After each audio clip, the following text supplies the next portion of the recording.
امروز جمعه 3 ایول است و در این صبح بر وقت با شما بینندگان عزیز درود میفرستم از دفتر مرکزی رادیو آزادی در پراگ. ساعت به وقت اینجا 7 و روزی سعید رو برای شما تهنیت میگویم. امیدوارم هر جای دنیا که هستید صحت و سلامت باشید و تشکر که با رادیو آزادی میمونید. و اکنون رو میارم به خبرها. حکومت تاجیکستان وعده داده است که تا آخر سال روان ارزش نیروی برق، آب، علاقه و خدمات رسانی‌های کمونالی در تاجیکستان بالا نمی‌روند. در این باره فرمان رئیس جمهور امالی رحمان صادر شده است. وزارت عدلیه بعد از تصویب پارلمان روز 2 ایول شکل پوره فرمان رئیس جمهور درباره کاهش پیامدهای اقتصادی پاندمی کووید 19 را نشر کرد. در آن گفته می‌شود که تا آخر سال روان بررسی مسئله بالا بردن تعرفه‌های نیروی برق، آب آشامیدنی و پلیسی، علاقه و خدمات رسانی‌های کمونالی موقوف گذاشته می‌شود.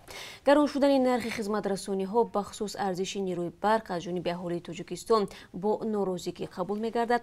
هرچند مقامات می‌گویند مجبورند نرخ برق را بالا برند تا آن خراجاتش را پوشاند. بر اساس فرمان رئیس جمهور درباره کاهش پیامدهای اقتصادی پاندمی چندین گروه صاحبکاران امتیاز گرفته به عائله‌های کم بساعت و عائله‌های بی‌پرستار مانند مهاجران کمک رسانده می‌شود.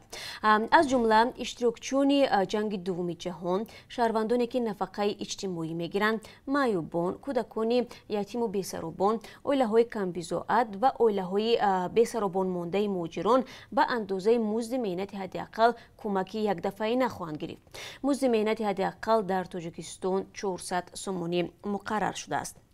در فرمان گفته می شود که نفرانی که وابسته به بیماری صورتی کووید 19 تحت معاینه طبی قرار داده می شوند باید به ورقه کارنشینی تامین شده جبران پولی دریافت نمایند. رئیس جمهور همچنین دستور داده است که نگاهبین افراد صورت یافته به کرونا ویروس نو رایگان صورت بگیرد. پیشتر چندین نفر بیماران گرفتار کووید 19 و نزدیکان آنها شکایت کرده بودند که همه خراجات طبابت را خودشان میپردازند. همچنین چند گروه صاحبکاران از جمله آنهایی که در بازار و مرکزهای خدمات رسانی با پتنت کار میکنند 3 ماه از پرداخت انداز آزاد شدند.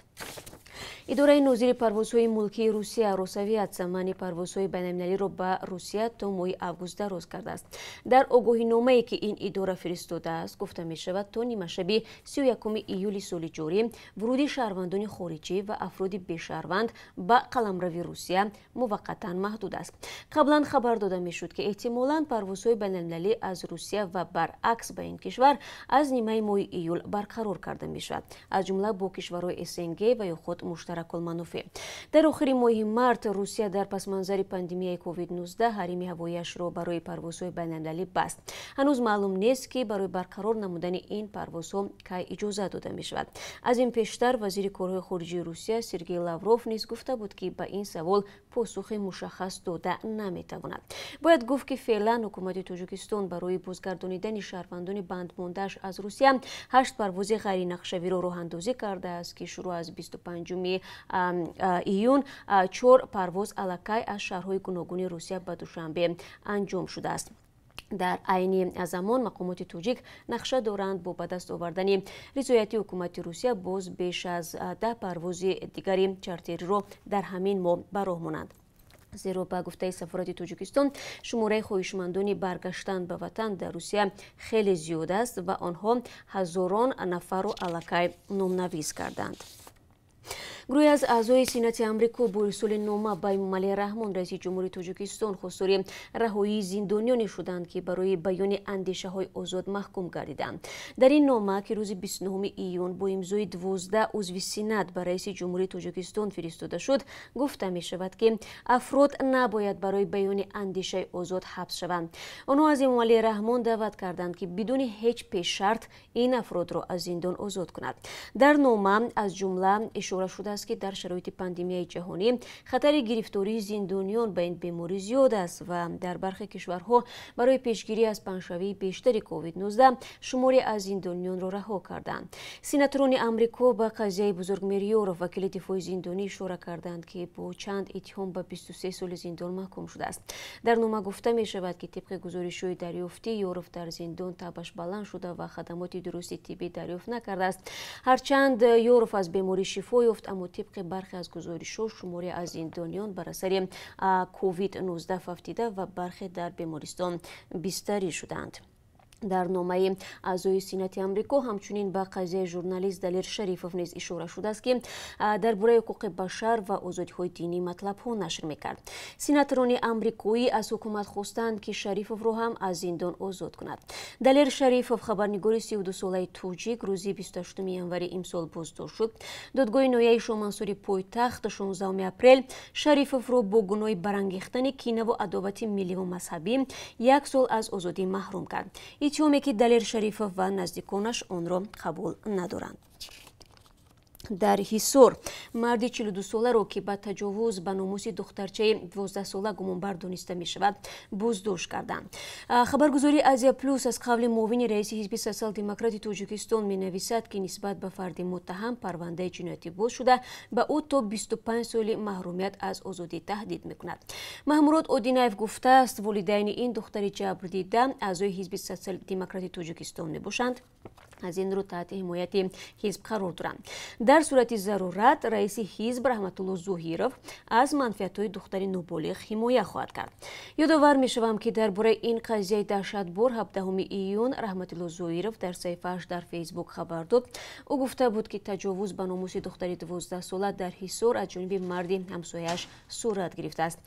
2 ماه پیش این جبر دیده کودک به دنیا آورد. معاون یاوری وزیر امور خارجه آمریکا در امور آسیای میانه و آسیای جنوبی در یک گفتگوی آنلاینی جزئیات جلسه نوبتی گروه مفصوم به S5 جمع 1 را شرح داد. جوناتان هینی گفت مایک پامپئو با وزیران کارهای خارجی 5 کشور آسیای مرکزی در موضوع مبارزه با کووید 19 رشد اقتصاد و سودا و امنیت منطقوی صحبت کردند.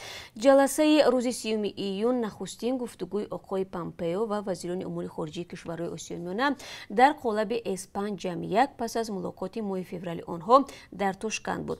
جوناتان هینیک معاون یاور وزیر امور خارجه آمریکا در یک گفتگوی آنلاینی روز 1 ایول گفت مایک پامپئو همواره تاکید کرده است که آمریکا به ثبات پیشرفت و امنیت آسیای میانه علاقه دارد.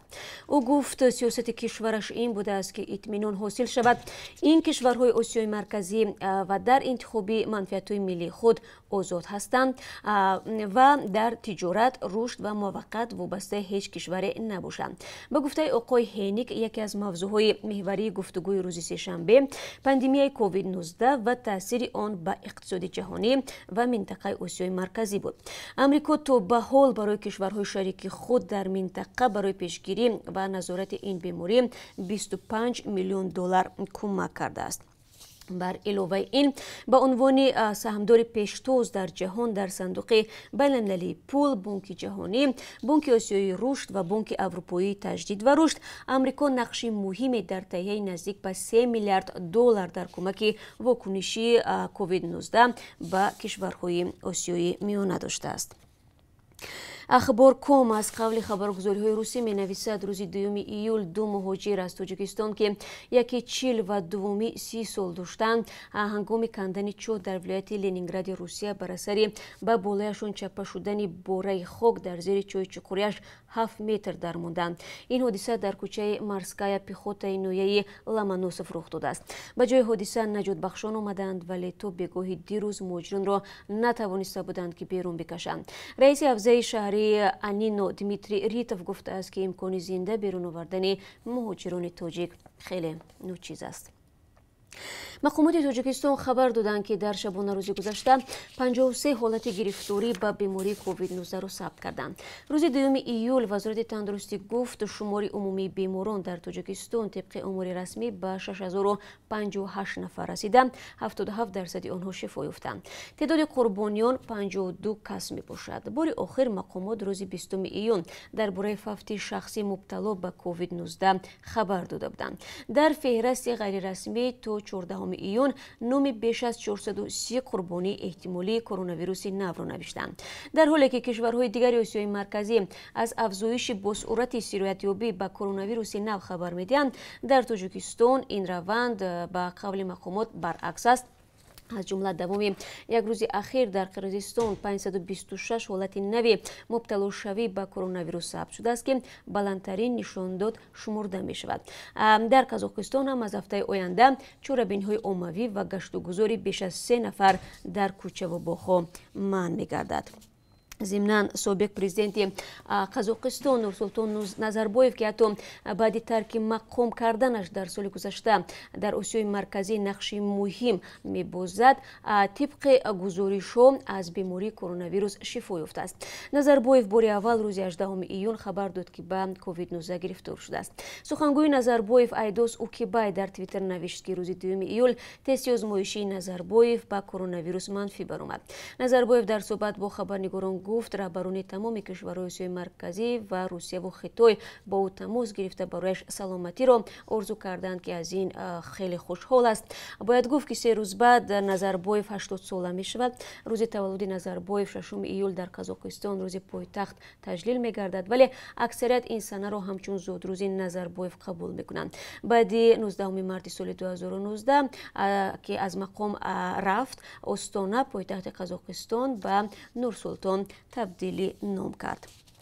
و گروه از زادگان نویه ونج در یک معرکه خیریوی به بیمارخانه این نویه نقلات یاری تجلی و لباسهای محافظتی تقدیم کردند. ارشاد سلیمانی روزنامه‌نگار و از سازماندهندگان اقدام به رادیو آزادی گفت آنها طریق شبکه‌های اجتماعی از زادگان نویه ونج دعوت کردند تا به بیمارخانه این نویه کمک کنند.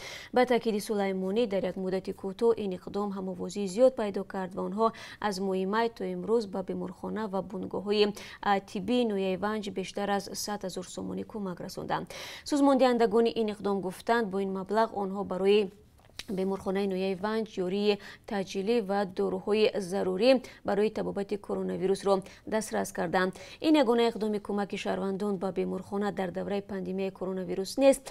قبلا در شهر خوجند و دوشنبه نیز اختیاریان به بیمارخانه کمک کردند. در شرایطی که شکایت‌ها از کمبود مواد لازم در بیمارخانه زیاد صدا می‌دهد، کمک مردم خیلی ضروری و سری وقتی گفته می شود.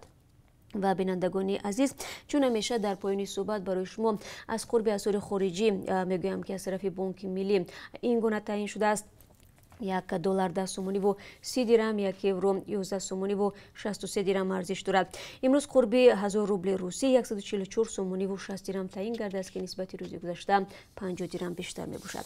با سپاس از یکایک شما برای همراهی عزیزان و من شما را بعد 30 ساعت دیگر با خبرهای نو در همین جا منتظر می شوم در آزادی ویدیو. تا آن زمان خود را احتیاط کنید. تشکر که با ما هستید و روز سعیدی جمعه بار دیگر برای شما مبارک عزیزان.